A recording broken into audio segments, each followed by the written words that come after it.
¿Has sentido alguna vez los vientos de Wyoming? ¿Has escuchado alguna vez su canto? Sus gritos melancólicos. Sus susurros apagados y suaves. ¿Has sentido alguna vez los céfiros invernales?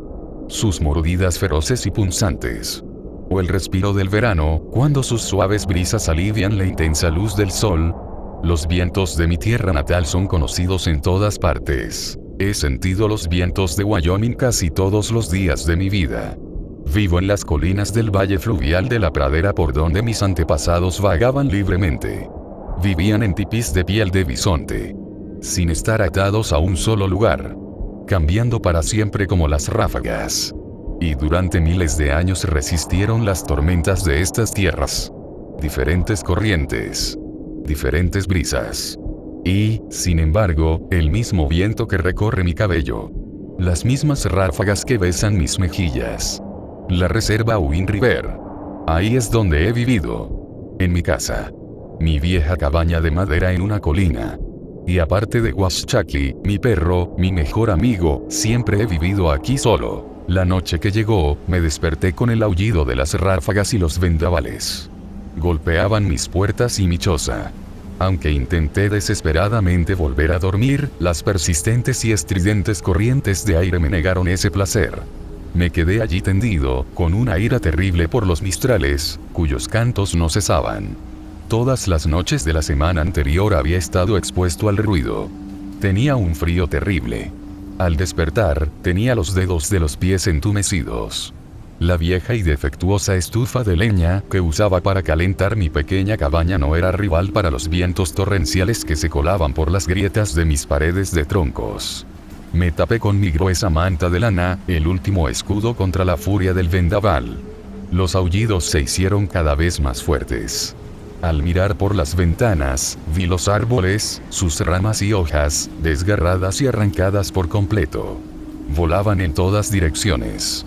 Una rama particularmente pesada fue arrancada de un álamo, y salió disparada directamente a través del parabrisas de mi viejo y fiel Ranger. Me atravesó por completo. Supe entonces que no era una simple noche ventosa. Era un ciclón que se dirigía directamente hacia mí. Entré en pánico. Tomé mi chaqueta y me puse las pantuflas. Agarré al viejo Washakie, mi viejo sabueso, por el collar. Su ladrido apenas se oía entre el golpeteo de las ramas de los árboles al estrellarse contra las paredes. Nos escondimos en la única habitación de mi cabaña que podría albergarnos. En mi estrecho baño, escuchamos a los esclavos. Y tan pronto como entramos, el ciclón se acalló. Un silencio que ensordeció el aire. Al principio me quedé quieto, esperando que las ráfagas estridentes y sibilantes volvieran a llenar mis oídos. Pero solo quedaba un leve zumbido. Mi curiosidad fue atraída por la tranquilidad que me rodeaba. Vacilante, salí. Mi perro me siguió mientras vigilaba el terreno alrededor de mi cabaña. Y fue entonces cuando lo vi, el gran coloso blanco, cuya mirada ahora se posó en mí. Al cruzar miradas, cada nervio de mi cuerpo se iluminó. El miedo se filtró entonces en lo más profundo de mi alma. Intenté escapar, pero me atrapó. Reaccioné demasiado tarde para correr de vuelta a mi casa. Sus dedos finísimos me envolvieron por completo y me elevaron aún más en el aire. Mi perro gruñó y ladró mientras la entidad examinaba mi débil y frágil cadáver. Mientras me miraba, lo estudié detenidamente. Lo último que vería en mi vida. El titán se erguía alto como torres en la amplia llanura vacía. Su piel pálida y blanca estaba retorcida y doblada como las hebras de una cuerda. Tenía protuberancias negras y romas. Y aunque colgaban en el lugar donde deberían estar los colmillos, eran una copia exacta de las coronas de los berrendos de la pradera. Miré hacia abajo, bajo su rostro demacrado, la esbelta figura de su cuerpo. Llevaba una falda de plumas de águila. Sus grandes patas eran en realidad las ásperas garras escamosas de un halcón, con garras del mismo tamaño que las de mi sabueso, aún en tierra. Se abalanzó para atraparlo también. Corrió hacia la cabaña, pero él también era un premio para la criatura. Y entonces extendió su largo apéndice blanco, con mi perro y yo en la palma. Seguramente para soltarnos y acabar con esto, pensé. Estaba tan aterrorizado y aterrado que mi cuerpo se negó a reaccionar.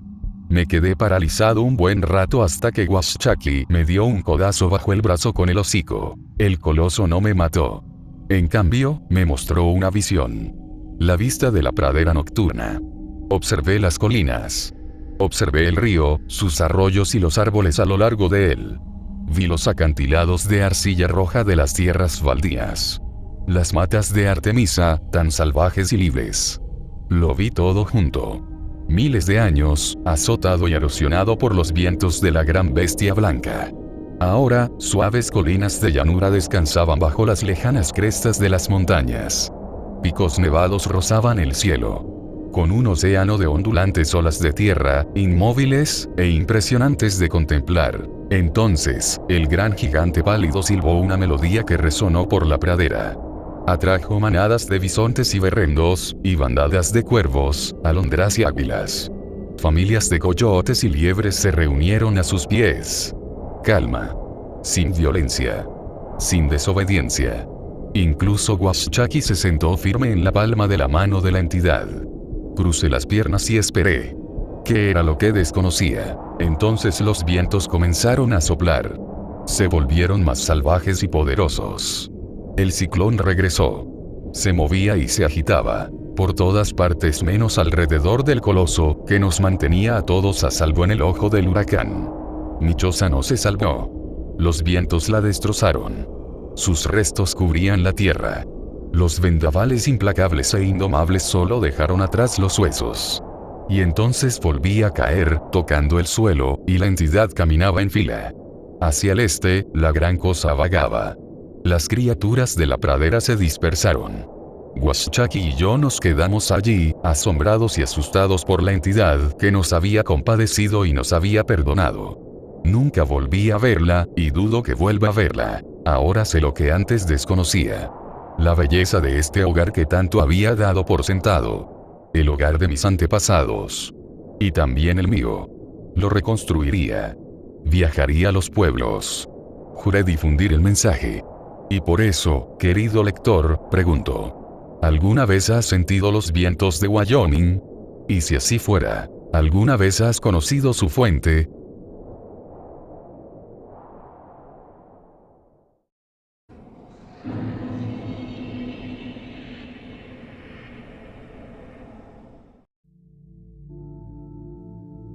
Con disculpas a los religiosos, siento que mi historia debe ser compartida. En 2003, cuando tenía 15 años, mi corazón se paró durante 6 minutos. Ocurrió una tarde cualquiera, en el momento de mi rutina diaria, en que caminaba a casa desde la parada del autobús. En las 4 cuadras que separaban la esquina, donde bajé del autobús y la puerta de mi casa, empecé a sentir náuseas. Me llegó de repente, sin previo aviso. Me había sentido bien todo el día, había almorzado palitos de bosco con salsa marinara, algo que había comido cientos de veces durante la preparatoria. Antes de tener la oportunidad de considerar otras causas, me entró un sudor frío. Entonces sentí un curioso aleteo en mi pecho. Mi corazón se deslizó hacia lo que más tarde supe que era un episodio de fibrilación ventricular. Me quedé sin aliento y me desplomé. Me contaron lo que pasó después. Al parecer, caí de bruces en la carretera, donde una mujer que conducía un hatchback casi me aplasta el cráneo con sus neumáticos. En cambio, frenó bruscamente, intentó despertarme y, al no conseguirlo, llamó a emergencias. Los servicios de emergencia llegaron y descubrieron que mi corazón había dejado de latir. Estaba muerto, técnicamente. Transportaron mi cuerpo al hospital y, en algún momento del camino, lograron devolverme la vida. Así comenzó un angustioso viaje de semanas por el sistema de salud estadounidense, que finalmente resultó en una ablación, un marcapasos y montañas de deudas con las que mi familia aún lidia. Pero mi corazón está bien. Y menos mal que así es, porque lo que aprendí ese día me ha enseñado a no agradecer nunca a Dios por nada. Porque durante esos 6 minutos, mientras mi cuerpo sin vida recorría la ciudad acompañado por 2 paramédicos que trabajaban incansablemente para reanimarme, mi alma trascendió nuestro mundo para visitar el más allá. Durante mi visita, aprendí cosas sobre nuestro universo que desearía no haber aprendido. Quizás al compartir mi historia, pueda ayudar a nuestra especie a prepararse para lo que viene después de morir. Comenzó con luz cegadora, blanca, penetrante. Me bañó, me tranquilizó. Era todo lo que te cuentan. Beatífica, acogedora, la esencia de las experiencias espirituales. Tuve la clara sensación de ascender, como si la luz me elevara hacia el cielo. Pasé por varias puertas, que mi conciencia aturdida apenas registró. Reflexionando, no creo que fueran físicas en ningún sentido, y aún así recuerdo la sensación de admisión, como si me hubieran impedido ascender si hubieran permanecido cerradas. En cualquier caso, llegué a un lugar sin dimensión, un lugar más allá de la realidad. Solo tenía sentido mientras lo ocupaba.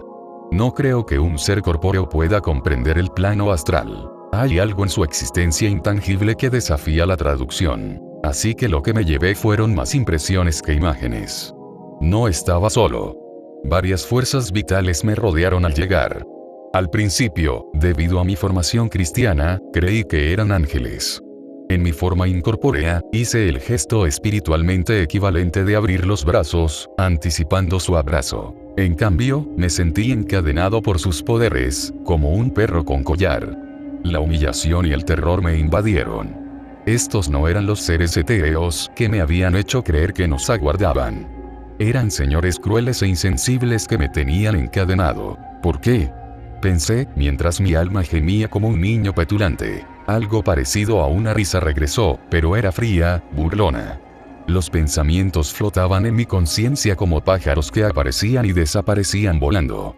Me revelaron algunas verdades aterradoras sobre la existencia, que haré todo lo posible por transmitirles ahora. Nuestro universo, como muchos otros que corren paralelos a él, contiene una ínfima parte de la energía total existente. Es una granja, utilizada para producir almas, que solo surgen en las condiciones precisas de nuestro cosmos. Cuando se oye a los científicos hablar de la improbabilidad de la existencia de nuestro universo ideal, es porque en realidad no surge espontáneamente. Están diseñados. Y las manos que los crean no son dioses benévolos, sino seres rapaces que se preocupan poco por las criaturas que crean. Nuestro propósito final, aprendí bajo la custodia de los espíritus que me encadenaban, era madurar hasta que estuviéramos listos para servirles en su plano superior. El Big Bang dio origen al universo para que surja la vida que se materializará en la humanidad, un organismo suficientemente consciente que puede ser cosechado para ser utilizado como esclavos en un plano superior, donde el tiempo y el espacio se disuelven en una eternidad que pasamos en servidumbre. 6 minutos en el cielo se sintieron como una eternidad, que pasé entreteniendo a lo que percibía como un espíritu infantil con tendencia a la manipulación psicológicamente angustiosa. Me daba vueltas como un gato con un ratón atrapado, deleitándose con el dolor que me causaba. Las molestias físicas que imaginamos que nos inflige el infierno palidecen en comparación con la tortura del dolor del alma. La pérdida de un ser querido es lo más parecido. Ese daño emocional punzante resultante de un trauma. Cuando se hizo evidente que mi tiempo en la Tierra aún no había expirado y que debía regresar, me dijeron que no revelara su existencia al resto de mi especie. Mi recompensa, me comunicaron, sería una posición ligeramente mejorada entre la población esclava. Por otro lado, si lograba convencer a otros de su existencia, me aguardarían nuevos horrores a mi regreso. No puedo imaginar nada peor que lo que viví, subsumido bajo un dolor y un tormento inefables. Durante semanas, intenté explicarle a cualquiera que me escuchara lo que viví. Todos me decían que había sufrido una experiencia muy grave y traumática para un joven, y que el suceso me dejó cicatrices tanto en la psique como en el corazón. Dejé de intentar convencerlos. Poco a poco comencé a convencerme de que lo que me habían dicho era cierto. Simplemente lo había imaginado. Un sueño de muerte, por así decirlo. La mente lidiando con su propia muerte inminente, tratando de comprender la experiencia. Luego conocí a alguien que decía haber conocido a Dios. Esto ocurrió unos años después, cuando el autor de un libro de no ficción que relata su experiencia cercana a la muerte visitó mi ciudad natal. No revelaré el nombre del autor para no provocar una demanda, que estoy seguro que me presentaría si leyera que lo había desprestigiado. Asistí a una lectura y después lo confronté por su relato. Lo miré a los ojos y le pregunté si realmente había conocido a Dios, algo con lo que estoy segura que se ha topado cientos de veces. Sonrió y asintió, asegurándome que sí, que Dios es real y está lleno de amor. Por pura broma, decidí decirle que sabía la verdad, que la esclavitud nos espera a todos. Un destello en su mirada delató su conocimiento del hecho. Realmente había muerto y visitado el más allá, pero mintió al respecto en su libro, porque lo sabía. Él conocía la verdad del cielo, el horrible lugar al que se dirigen nuestras almas.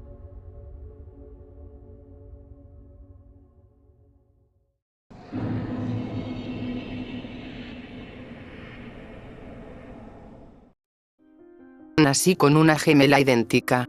Mi hermana y yo éramos iguales, como en los cuentos de hadas. Llorábamos a la vez. Si me hacías un moretón, ella se lo hacía en el mismo sitio. Si la molestabas, yo también me enojaba, y a veces ni siquiera sabía por qué. Las gemelas como nosotras no hablamos mucho de ello, pero es difícil vivir una vida llena de dualidad. Cuando éramos preadolescentes, nuestro padre salió de copas y no volvió a casa. Era una de las pocas noches que nos daban permiso para quedarnos en casa de un amigo para una pijamada, y nuestra madre llamó sobre las 2 de la madrugada para preguntar si lo habíamos visto. Tanto Kira como yo dijimos que no. Se disculpó por despertarnos, como si estuviéramos durmiendo, jaja, pero la preocupación subyacente se notaba en su voz. A la mañana siguiente lo encontraron fuera del bar que frecuentaba, con un cuchillo de cocina de origen desconocido aún clavado en la gran herida que le atravesaba la garganta. Cuando éramos estudiantes de penúltimo año, Kiera vino a decirme que uno de sus profesores la había tocado. No necesité explicaciones. Llevaba una hora sintiéndome mal y asquerosa, y no sabía por qué. Le dije que la entendía, y fuimos directamente con nuestro decano para hablarlo. Nos ignoraron y nos invalidaron porque era un buen profesor con un buen expediente. Sentía la rabia que corría por mi hermana y por mí ante la injusticia. Queríamos contárselo a nuestra madre, pero estaba deprimida desde que asesinaron a nuestro inútil padre alcohólico, así que no nos molestamos. En lugar de eso, fuimos al centro comercial y les dijimos a nuestros amigos más cercanos que la cuidaran. Al día siguiente, cuando llegamos a la escuela, nos llevaron inmediatamente a la dirección porque algo le había pasado al señor Perry. Al parecer, poco después de salir de la escuela, su coche se salió de la carretera y lo apuñalaron varias veces. Nos interrogaron, chicas de 15 años, que pesamos quizás 70 kilos en total, y ni siquiera teníamos coche. Sin ninguna prueba, ni siquiera un moretón, tuvieron que dejarnos ir. Sé que mi hermana es una asesina. Lo presiento cuando lo hace. La cubro cuando desaparece y sé que a nadie se le ocurriría mirar a una niñita tan fijamente. Nuestro padre era abusivo y nos tocaba donde no debía. Luego, ese profesor pervertido tuvo que intentar lo mismo. Le fue fácil robarle las llaves del coche a cualquier dependiente y devolverlas al terminar. El grueso abrigo de invierno y los guantes la protegían de cualquier marca. Por desgracia para ambas, el chico del que se enamoró no la correspondía. A mí también me gustaba, pero ni siquiera iba a considerar ir tras él. Nos peleamos por él, no porque me quisiera, sino porque ella lo quería muerto si no podía tenerlo. No creía que mereciera morir por eso. Fue mi error. Sentí su dolor, pero esta vez no pude corresponderlo. A ella no le importó y lo asesinó. Esta vez decidió dejar pruebas. Ya adivinarás desde dónde te cuento esto, porque mi hermana gemela dijo que asesiné a Trevor en un ataque de celos. Encontraron mi cabello y ADN en la escena. El 99.9% fue suficiente para los detectives, junto con mi camisa ensangrentada y los mechones de cabello recién teñido que tenía en la mano. Tenía mi edad cuando supe que los gemelos idénticos podrían no tener el mismo ADN, pero es lo suficientemente parecido como para que cuente cuando tu gemelo es el testigo en tu contra.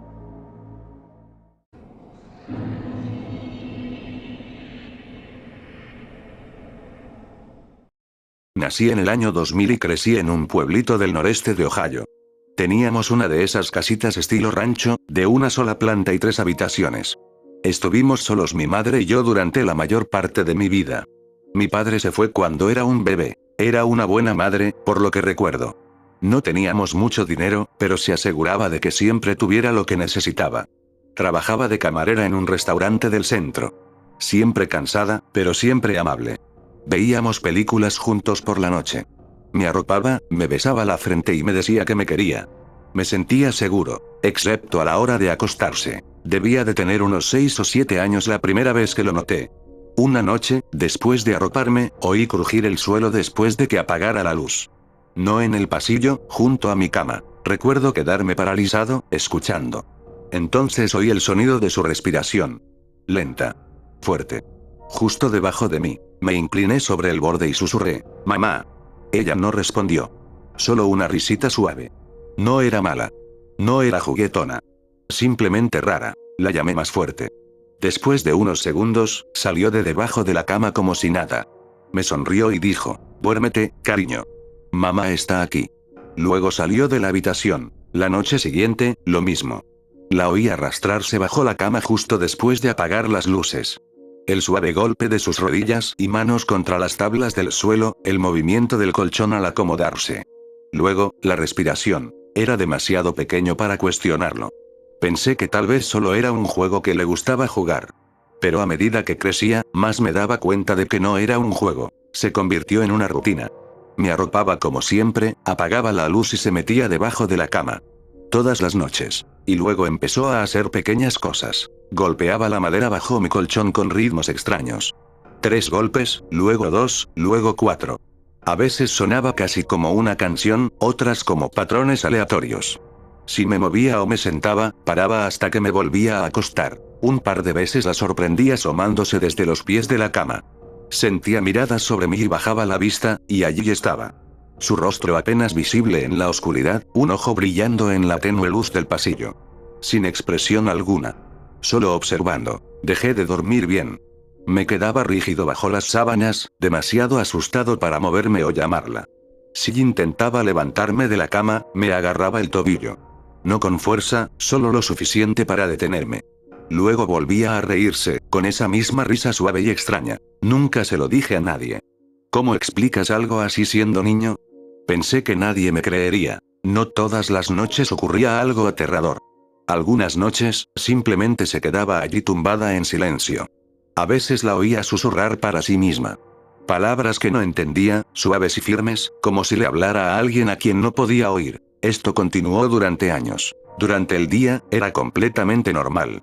Me preparaba el almuerzo, me ayudaba con la tarea, bromeaba conmigo, me abrazaba. Recuerdo que una vez, cuando tenía unos 10 años, intenté armarme de valor para preguntarle al respecto. Le dije algo tonto, como: «Mamá, ¿por qué duermes debajo de mi cama?». Ella solo parpadeó y sonrió. «Ay, amigo, yo no hago eso. Debes estar teniendo sueños tontos». Pero esa noche, ella estaba allí otra vez. Y el golpeteo era más fuerte. A los 9 o 10 años, dejé de mirar debajo de la cama. Empecé a dormir en el sofá cuando podía. Finalmente, cuando cumplí 11 años, me dijo que ya tenía edad para tener cerradura en la puerta. Nunca volvió a entrar en mi habitación. No sé por qué lo hizo. No sé qué cambió. Ella falleció cuando yo tenía 23 años. Cáncer.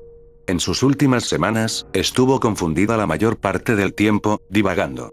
Pero una noche, cuando estaba sentado junto a su cama, me agarró la muñeca y me dijo con mucha claridad: «Te mantuve a salvo, ¿sabes? Nunca estuviste solo por la noche». Todavía no entiendo qué quiso decir.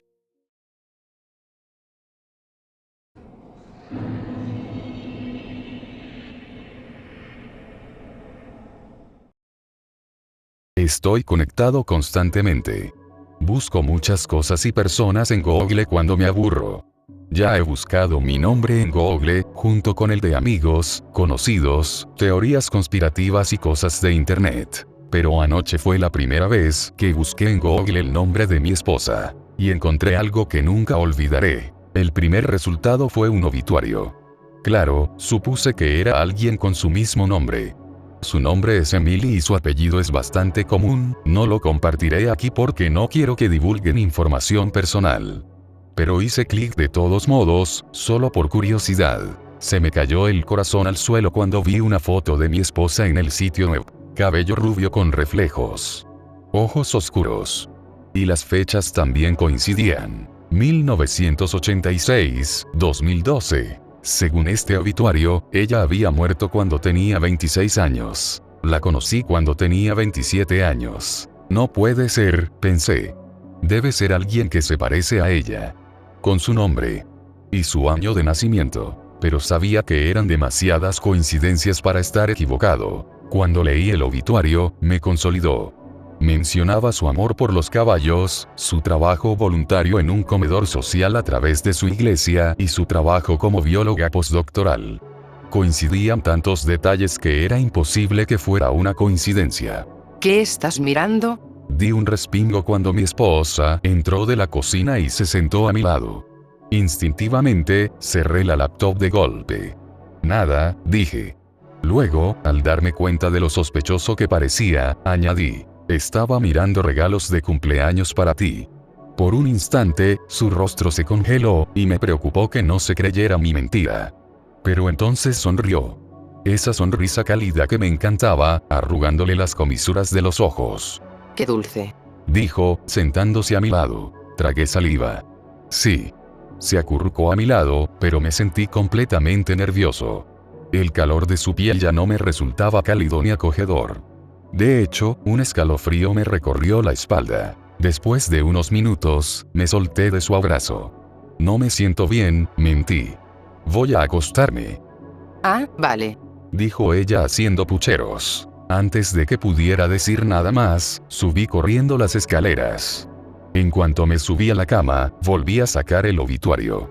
Me quedé mirando la imagen granulada de su rostro. Sin duda era ella. Esa sonrisa cálida, esos misteriosos ojos oscuros. No podía ser otra. Revisé algunos de los demás resultados. Y me di cuenta de que algunos también estaban relacionados con su muerte. Había una página conmemorativa en Facebook. Amigos, con nombres que no reconocí, publicaban allí lamentando su pérdida de hace más de 10 años. La universidad en la que trabajaba también había publicado un comunicado de condolencias. Pero entonces encontré algo que me dejó sin aliento. Una noticia al final de la página de resultados de búsqueda. Emily no acababa de morir. Ella había sido asesinada. Me quedé boquiabierto al leer la noticia. Me llamaron la atención frases como, sin señales de entrada forzada, parcialmente desmembrada, y el asesino seguía suelto. Sin embargo, la noticia no tenía foto de Emily, así que quizá era otra Emily. Tenía que serlo. No podía ser mi Emily, que estaba sentada en el sofá viendo la tele abajo. Un sonido me sacó de mis pensamientos. La puerta del dormitorio se abre con un crujido. Emily estaba en la puerta, extrañamente quieta.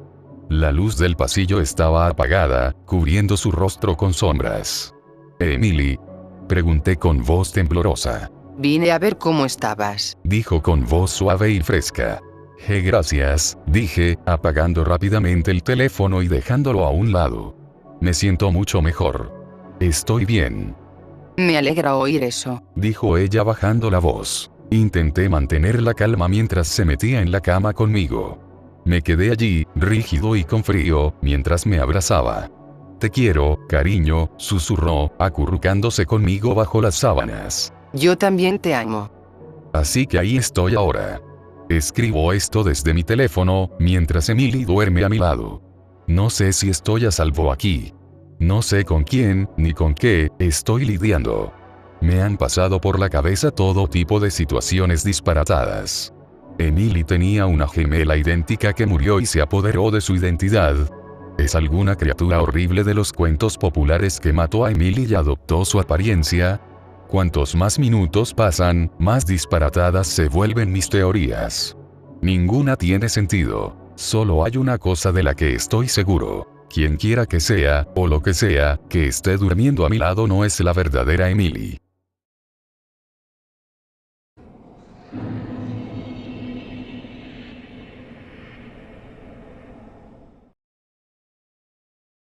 Escribo esto a las 4:47 am porque no puedo volver a dormir.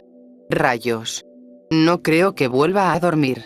No después de lo que acabo de ver. O lo que creo haber visto. La verdad es que ya no estoy segura. Déjame comenzar desde el principio, porque tal vez si escribo todo esto tenga sentido. Ayer fue uno de esos días que te dejan sin aliento. Doble turno en el almacén, mi supervisor insistiéndome con las cuotas y mi espalda aullando por haber estado levantando cajas durante 12 horas seguidas. Al llegar a casa, lo único que quería era una ducha caliente y mi cama. Abrí el agua y me senté en el borde del colchón mientras se calentaba. Solo un segundo, me dije. Solo hasta que el vapor empiece a empañar el espejo. Lo siguiente que supe fue que me desperté con el sonido del agua corriendo. Mi apartamento estaba lleno de humedad y podía oír la ducha funcionando a toda potencia. Genial. Me había quedado dormida y había desperdiciado quién sabe cuánta agua caliente. A mi casero le iba a encantar la factura de los servicios. Fue entonces cuando intenté levantarme y me di cuenta de que no podía moverme. Parálisis del sueño. La había tenido varias veces, generalmente cuando estaba estresada o agotada. La mente se despierta, pero el cuerpo permanece inmóvil. Es aterrador, pero sabía que se me pasaría. Solo tenía que esperar. Pero entonces oí algo que me heló la sangre. Pasos. En mi baño. Pasos pesados y húmedos golpeando las baldosas. Una voz resonó detrás de la cortina de la ducha, distorsionada por el agua y el vapor. No puedo limpiarme. Los pasos se detuvieron. De repente, la cortina de la ducha se rompió y alguien salió tambaleándose del baño. Quería gritar, pero la parálisis me tenía prisionera. Solo podía mirar cómo esta cosa goteaba en mi puerta. Parecía un hombre, pero no era así. Su piel era gris y viscosa, cubierta de lo que parecía espuma de estanque. Manchas oscuras de moho se extendían por sus brazos y pecho como moretones. El agua caía a chorros, formando charcos a sus pies. No puedo limpiarme. Gritó con voz áspera y desesperada. Volvió al baño tambaleándose y lo oí volver a meterse en la ducha. El agua cambió de tono mientras su cuerpo se movía bajo el chorro. Esto pasó otra vez. Y otra vez. Cada vez que salía, su aspecto empeoraba. La espuma se espesaba. Le empezaron a brotar percebes de los hombros y el cuello como joyas grotescas. Su piel adquirió un tono verdoso, y algo que parecía sospechosamente algas le colgaba del pelo. No puedo limpiarme. Murmuraba, ahora más bajo, derrotado. Luego más alto. No puedo limpiarme. Perdí la cuenta de cuántas veces repitió este ritual. Mi parálisis me mantuvo cautiva mientras esta pesadilla se desarrollaba en mi baño. La humedad de mi apartamento se volvió sofocante. El sonido del agua corriendo se mezcló con sus sollozos desesperados hasta que creí que me volvería loca. Entonces todo se volvió negro. Cuando volví en mí, él estaba de pie junto a mi cama. Su rostro estaba a centímetros del mío, si es que aún se le podía llamar rostro. Los percebes le habían robado la mejilla izquierda. Algo verde y viscoso goteaba de su boca sobre mi almohada. Sus ojos, inyectados en sangre y desorbitados, me miraban fijamente. No puedo limpiarme. Gritó. El susto rompió mi parálisis. Desperté de golpe, jadeando y temblando. Mi habitación estaba oscura y silenciosa. No había ningún hombre mohoso. Solo yo, empapada en sudor, con el corazón latiéndome con fuerza contra las costillas. Parálisis del sueño. Tenía que serlo. El episodio más vívido y aterrador que jamás había experimentado, pero solo una alucinación provocada por el estrés y el agotamiento. Reí con voz temblorosa, pasándome las manos por el pelo húmedo. Fue entonces cuando me di cuenta de que mi apartamento todavía estaba húmedo. Miré hacia mi baño y sentí que se me helaban las venas. Allí, desde mi habitación hasta el baño, había un rastro de pisadas mojadas. Y desde detrás de la puerta cerrada del baño, podía oír el inconfundible sonido del agua corriendo. Estoy sentada en mi coche, aparcado frente a un restaurante abierto las 24 horas, escribiendo esto en el móvil. Tomé las llaves y salí corriendo. No me atreví a abrir la puerta del baño. No sé qué hacer. No puedo volver allí. Pero tampoco puedo permitirme buscar un nuevo lugar, y además, ¿quién se creería esta historia? ¿Alguien más ha vivido algo así? Sigo diciéndome que fue solo una pesadilla, pero esas huellas eran reales. No creo que vuelva a casa nunca. Pero mi espejo retrovisor comienza a empañarse.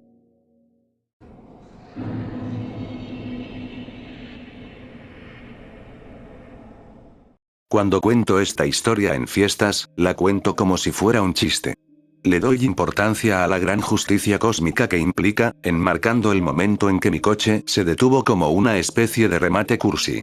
En realidad, los sucesos de esa noche siguen siendo los más desgarradores de mi vida. Era 2014 y estaba en el último año de preparatoria.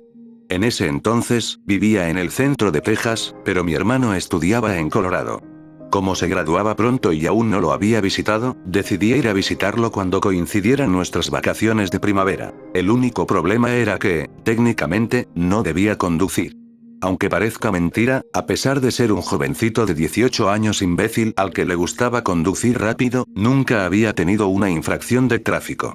Ni siquiera una multa de aparcamiento.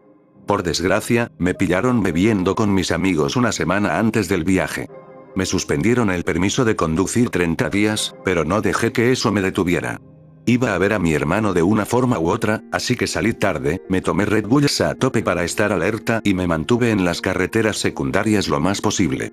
Eso me sumó unas horas al viaje, pero me permitió evitar a la policía estatal la mayor parte del tiempo. A medianoche, me sentía como si estuviera en el interior de Australia. Ya había hecho viajes por carretera por mi estado, pero esta ruta en particular era única. Nada más que matorrales y señales demasiado deterioradas para leer. Estaba tan absorto pensando en lo completamente aislado que casi me pierdo el cono naranja de tráfico en la carretera, colocado justo encima de una línea amarilla central. Reduje la velocidad, pero no me detuve. Estaba seguro de que no había obras en la carretera. Había consultado los mapas y habría visto más señalización. Como sabía que no había obras en la zona, la ubicación del cono me pareció un poco extraña. Claro que no es raro encontrar basura en la carretera, pero la forma en que se alineaba perfectamente con el meridiano parecía intencionada. Unos kilómetros después, mi viaje se vio interrumpido de nuevo. Mis luces largas se extendían hasta la desolada noche, dándome suficiente visibilidad para ver otra rareza. Había algo más en la carretera, esta vez en mi carril. Entrecerré los ojos. Otro cono de tráfico. Era lo suficientemente alto, pero no lo suficientemente delgado. Disminuí un poco más la velocidad. Recuerdo que pensé, eso no puede ser una persona. Me acerqué un poco más. Y he aquí que así fue. Me desvié al otro carril, pero la persona en la calle me imitó, intentando claramente que parara. Extendió un brazo como si se diera la bienvenida al frío abrazo metálico de mi parachoques delantero. Frené de golpe, tan bruscamente que me provoqué un latigazo cervical. La confusión y la ira me invadieron al bajar las luces y ver mejor a la persona que tenía delante. Me arrepentí de haberme detenido al ver al hombre con más claridad. A primera vista, parecía un tipo normal. Era alto y de mediana edad, vestía pantalones vaqueros azules y un abrigo largo color canela. No tenía rasgos faciales especialmente distintivos, salvo unos ojos azules que, por alguna razón, parecían demasiado pequeños para su cara. Me dedicó una amplia sonrisa al verme detenerme. Supongo que podría haberse sentido aliviado, pero no pude concederle el beneficio de la duda debido a lo que sostenía. En su mano había algo pequeño, peludo y ensangrentado, hecho una bola. No sabía qué era exactamente, pero parecía una rata muerta. No tenía ni idea de por qué sostenía algo así, y en realidad no importaba. Solo sabía que algo le pasaba, una sospecha que solo se acentuaba por el hecho de que aún tenía una mano tras la espalda. ¿Escondía algo? ¿Un arma? Quité el pie del freno. Quizás fui tan tonto como para detenerme, pero al menos no fui tan tonto como para quedarme. Mientras intentaba esquivarlo, el hombre volvió a ponerse delante de mi coche, pero al ver que no iba a detenerme, dio un paso atrás. Al hacerlo, dejó caer los brazos a los costados, y vi lo que ocultaba a la espalda. Un gran martillo de carpintero. Salí a toda velocidad, sin poder creer del todo lo que acababa de pasar. Existía la pequeña posibilidad de que el tipo realmente necesitara ayuda, pero no iba a quedarme para averiguarlo. Mientras me alejaba, miré por el retrovisor. Antes de que la oscuridad lo envolviera, lo vi correr detrás de mi coche. Por un instante, la imagen me puso nervioso, pero luego me hizo reír. ¿De verdad creía que me iba a alcanzar? Lo vi desaparecer de mi vista con una sonrisa. Maldito idiota, me dije. Y ahora aquí viene el chiste. Apenas terminé de hablar, mi coche se abalanzó hacia adelante con un golpe sordo y espantoso. Miré hacia atrás, a la carretera, pero ya era demasiado tarde. Se oyeron varios estallidos en rápida sucesión, tan fuertes como disparos. El salpicadero se iluminó como una centralita, las luces de advertencia parpadeaban inútilmente mientras mis neumáticos se destrozaban bajo mí. El coche empezó a arrastrarse hacia la izquierda, el volante forcejeando conmigo mientras un leve aleteo subía de las ruedas. Cuando detuve el coche, me tomé un momento para recuperar el aliento, abrí la puerta de golpe y salí de un salto. Con la linterna que guardaba en la guantera, evalué los daños. Las 4 ruedas estaban destrozadas, con tiras de goma desprendidas como piel muerta. Me quedé allí parado un segundo, con la luz temblando en la mano, sin poder creer lo rápido que había sucedido todo. Incliné el haz de luz hacia la carretera, barriendo el asfalto agrietado y la maleza. 50 metros atrás, medio oculta en la oscuridad, había una franja de clavos.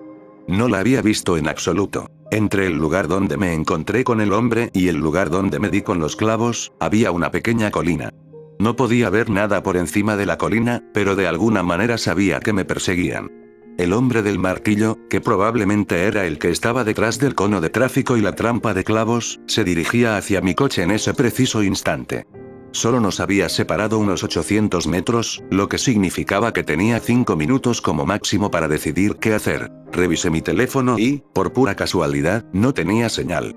Mi primer pensamiento fue volver al coche y cerrar las puertas, pero ¿de qué me serviría eso contra un maníaco armado con un martillo? Podría correr a los campos a ambos lados del camino, pero no había dónde esconderme, y me resistía a aislarme aún más de la ayuda. Mi plan, si es que podía llamarse así, era correr. Primero, encendí las luces para alertar a los coches que pasaban. Luego saqué el teléfono, la cartera, las llaves y la linterna del coche y me preparé mentalmente para un trote muy largo. Por suerte, fui corredor a campo traviesa en la preparatoria y tenía buena resistencia. Aunque sabía que no podría correr hasta el siguiente pueblo, sabía que tarde o temprano tendría que aparecer otro coche. Les haría señas para que se detuvieran y pedirían ayuda, o al menos probablemente me encontraría con una zona con cobertura y llamaría a la policía. Cerré con llave mi pobre y destartalado coche y miré hacia atrás. Estaba coronando la colina, a menos de medio kilómetro. Algo en la curva del camino, sumado a la poca luz, hacía que sus largas zancadas parecieran antinaturales. Parecía que flotaba. Ya estaba asustado, pero ver eso me hizo sentir como si me persiguiera algo fuera de este mundo. Me di la vuelta y eché a correr. Luché contra el impulso de correr, sabiendo que no podía permitirme agotarme de inmediato. Cada minuto, miraba hacia atrás. La luz de mi linterna no era lo suficientemente potente como para alcanzarlo, pero aún podía ver la tenue silueta del hombre contra el cielo estrellado y despejado. Era pequeño en el horizonte, pero ahí estaba, y peor aún, me estaba alcanzando. 5 minutos se convirtieron en 10, y no podía creer que no se hubiera dado por vencido. Me decía a mí mismo que no podría mantener el ritmo, y sin embargo, cada vez que me giraba, estaba un poco más cerca que antes. En algún momento, intenté gritar, intenté preguntarle qué quería, pero, por supuesto, no hubo respuesta. Pronto me secaba el sudor de la frente y daba gracias a Dios por haber llevado zapatillas deportivas. Al mirar por encima del hombro para hacer un control rutinario, vi el destello de unas luces delanteras. Una camioneta venía despacio hacia mí. Salí disparado al centro de la carretera, agitando los brazos y gritando pidiendo ayuda. Por un segundo, la camioneta aminoró la marcha, pero luego me adelantó y siguió adelante. Sin bajar las ventanillas, sin tocar la bocina. El muy cabrón ni siquiera se detuvo lo suficiente para ver qué me pasaba. Grité algo a las luces traseras rojas que se encogían, pero no importó. Mi salvación me había dejado atrás. Me quedé allí el tiempo suficiente para darme cuenta de que quedarme quieto era mala idea, y entonces reprimí la rabia y la incredulidad. Volví a mirar atrás y, curiosamente, esta vez no vi a nadie. Quizás mi perseguidor se había quedado atrás, o quizás se había dado por vencido. Oh, demonios, quizás había alucinado y abandonado el coche en medio de la nada sin motivo alguno. En cualquier caso, seguí adelante, mirando mi teléfono de vez en cuando. Supongo que me esperaba algo de suerte esa noche, porque después de otro kilómetro, vi un coche al lado de la carretera, un Dodge Charger rojo. Estaba apagado y oscuro por dentro, pero las llantas estaban perfectamente intactas. No había daños visibles en el coche, y desde luego no había señales de haberse golpeado con clavos, y eso me hizo preguntarme si sería de mi perseguidor. Me dirigí al coche.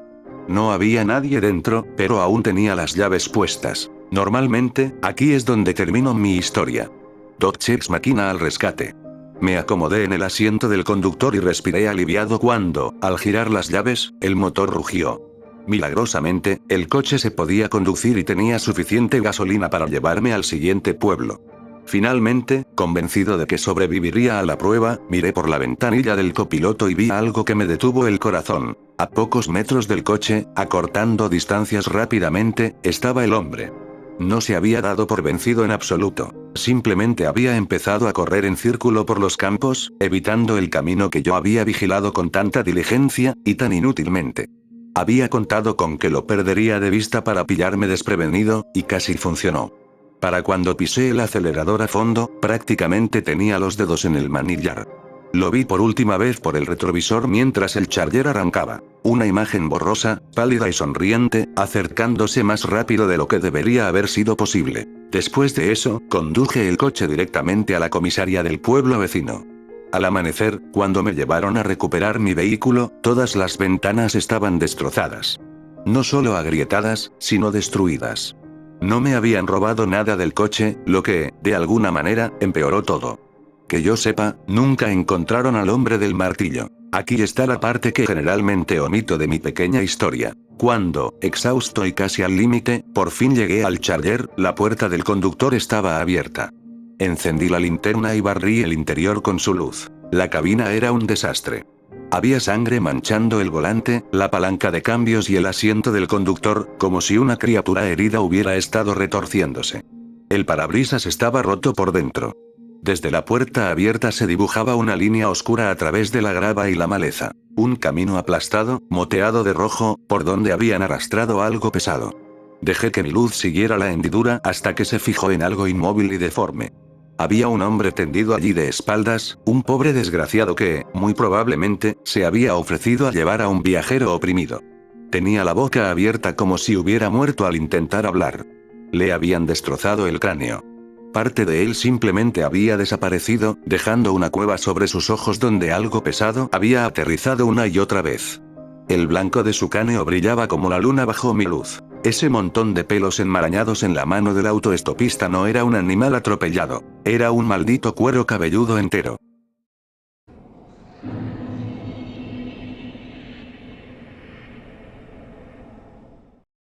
¿Alguna vez has intentado fingir que no estás solo? Como cuando desaparecen objetos, gritas algo como, oye, ¿quién se lo llevó? Por favor devuélvelo. O cuando una puerta se abre lentamente, dices, deja de mirarme. O cuando sientes que alguien te está mirando, bailas o actúas de manera tonta para despistar a quien sea, o lo que sea, que pueda estar mirando. Solía hacerlo. Todavía lo hago. Hace unas semanas, estaba bebiendo en casa con unos amigos. Estábamos en la sala, cantando canciones al azar y emborrachándonos muchísimo. Dejé la puerta de mi habitación abierta para que mi gato entrara cuando tuviera sueño. Afuera azotaba una tormenta, y como mi apartamento está cerca del último piso, el viento aquí arriba pega más fuerte que abajo. El viento aulló toda la noche. En algún momento, una amiga notó que la puerta de mi habitación crujía al abrirse y cerrarse. Me burlé y le dije que probablemente era el viento.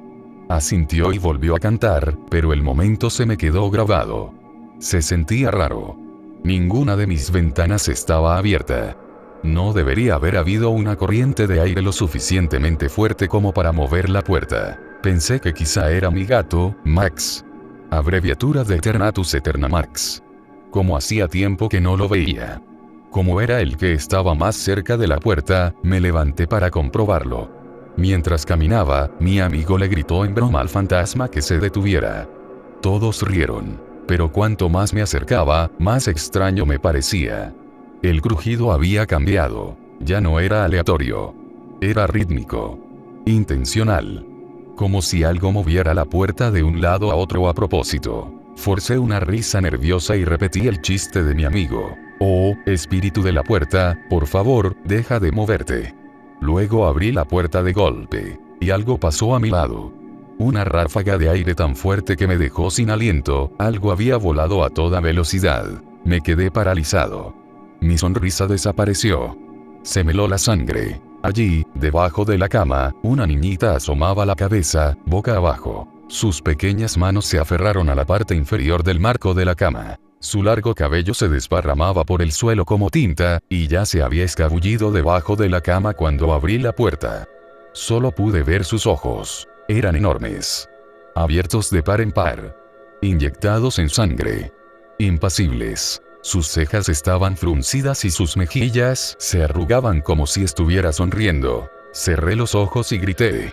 Un grito real, primitivo, con todo el cuerpo. Mis amigos corrieron hacia mí, presas del pánico, y preguntaron qué pasaba. No había nada allí. Les conté lo que vi, pero, claro, no me creyeron. Dijeron que quizá fue una combinación de estrés y alcohol. No insistí. Por muchos detalles que diera, nadie me tomaría en serio. Desde aquella noche no la he vuelto a ver. Le conté la historia a mi mamá, que es supersticiosa. Solo me dijo, cuidado con lo que crees que es real. A veces, eso es todo lo que se necesita para que se queden. No reconoció a la niña de ningún cuento ni leyenda. Pero quizá alguno de ustedes sí. Desde aquella noche, dejé de burlarme de la sensación de ser observado. Ahora, solo espero que, quien sea que me esté observando no se ría de mí. Lo actualizaré si algo vuelve a suceder.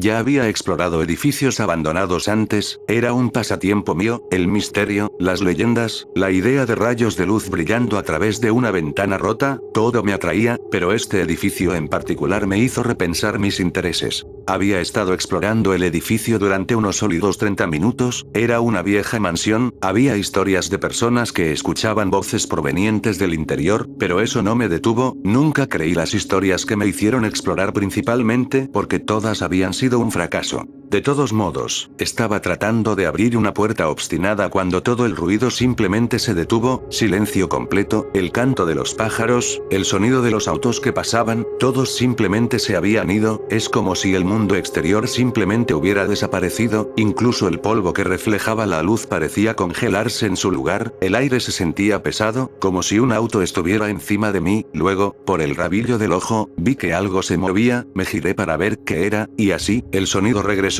Los pájaros, los autos, incluso el polvo pareció recuperar el movimiento. Inmediatamente escudriñé mi entorno buscando algo. En ese momento, intenté racionalizar lo que acababa de pasar. El silencio.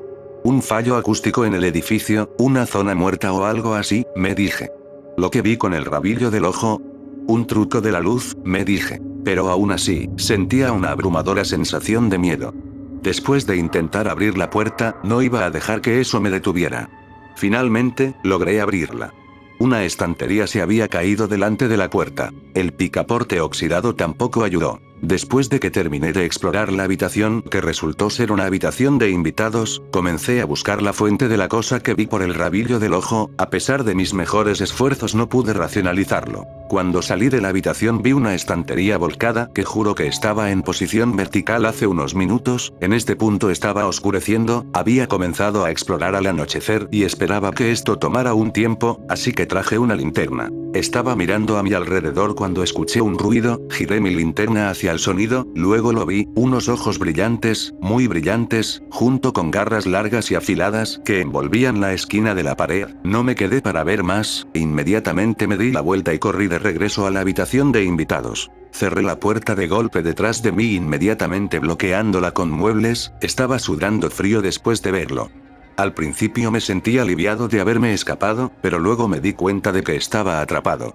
Después de eso escuché algo, el silencio se sintió imposiblemente largo, pero luego lo escuché, gritos y gruñidos distorsionados, al principio era débil, pero se hacía cada vez más fuerte, finalmente estaba justo afuera de la puerta, estaba golpeando la puerta, pensé que la iba a romper, pero luego se detuvo, todavía estaba allí, pero era como si estuviera buscando una manera de entrar. Fuera lo que fuese, no estaba feliz de que me haya escapado. Estaba recuperando el aliento cuando escuché un fuerte golpe, luego miré hacia la ventana tapiada, donde vi esos familiares ojos brillantes.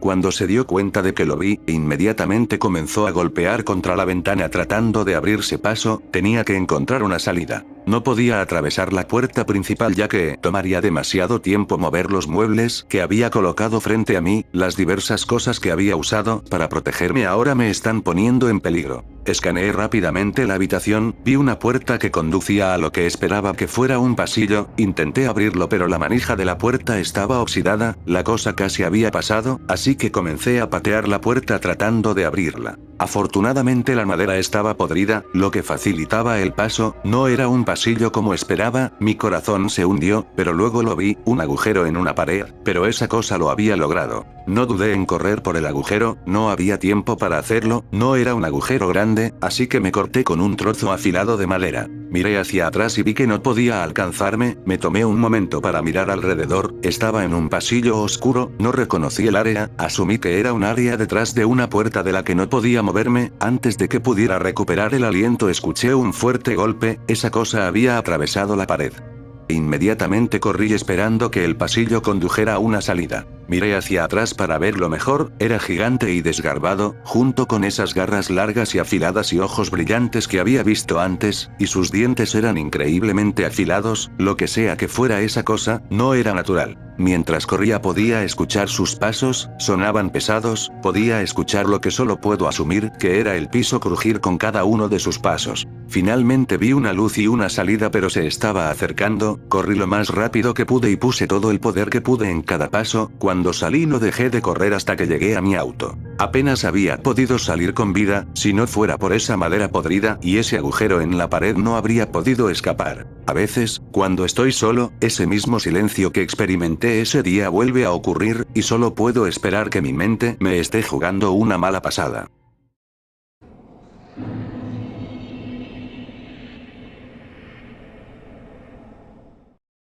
Es difícil dormir en las noches en las que te odias a ti mismo. No iba a quedarme ahí toda la noche escuchando mis propios pensamientos, mirando al techo sin verlo.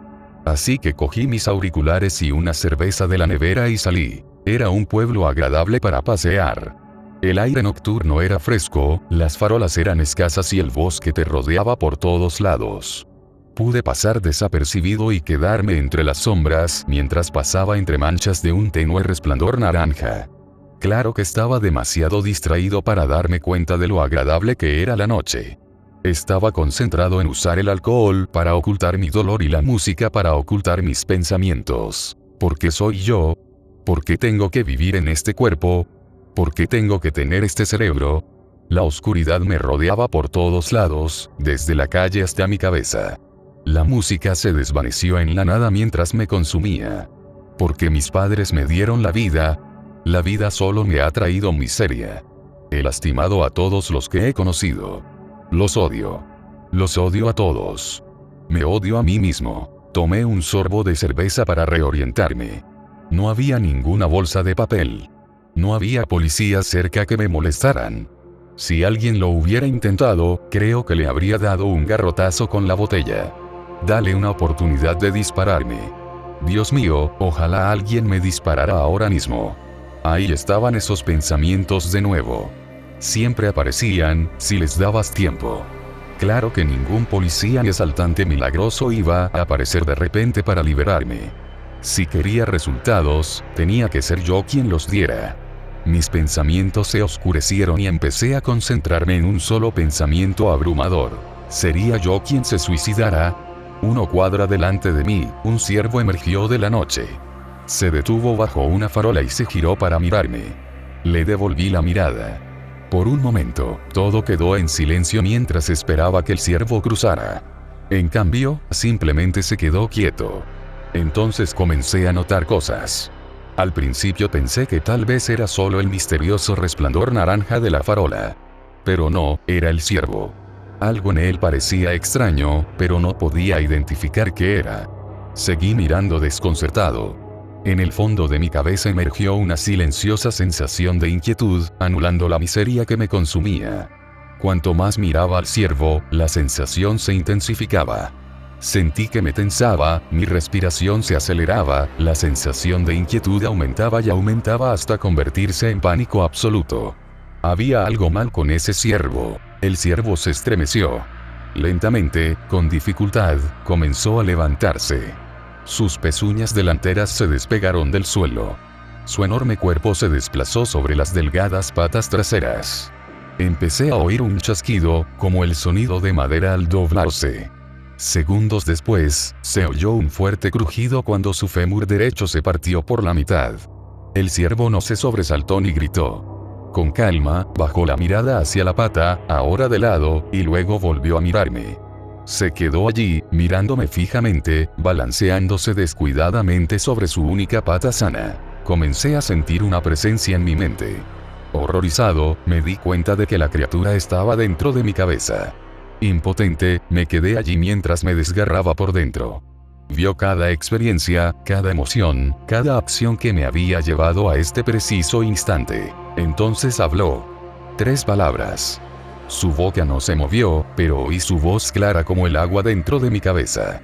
La voz estaba llena de malicia, con una inconfundible sensación de alegría. La voz de un depredador que había acorralado a su presa. Mi mente se quedó en blanco. Lo único que sentí fue un terror abyecto ante esas 3 palabras. No tú. Yo.